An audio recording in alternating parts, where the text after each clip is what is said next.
14 अगस्त 1947 यौम आज़ादी के हवाले से जितनी प्रमोशन हो रही है उसमें मैं ये लगातार देख रहा हूं कि आसिम मुनीर की तस्वीर है, नवाज शरीफ मरियम नवाज की तस्वीर है और शहबाज शरीफ की तस्वीर है। उसके अंदर से अल्लामा इकबाल और कायद आज़म गायब हैं।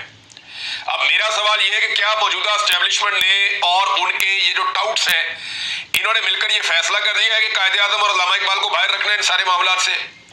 तो मैं इन्हें वार्निंग दे रहा हूं कि अपनी तबीयत ठीक कर लो और बंदे से पुत्र बन जाओ और कायद आज़म और अल्लामा इकबाल की फोटोज लगाएं आप। ये जितने सरकारी लोग ये गंद मार रहे हैं ना कि कायद आज़म और अल्लामा इकबाल की जगह पे वो ये करप्ट सियासतदानों को और फील्ड मार्शल को लगा रहे हैं सड़कों के ऊपर, जगह जगह के ऊपर, तो आप नफरत में इजाफा कर रहे हैं। 14 अगस्त 1947 पाकिस्तान आजाद हुआ था, बानिया पाकिस्तान एक ही था, कायद आज़म मोहम्मद अली जिन्ना।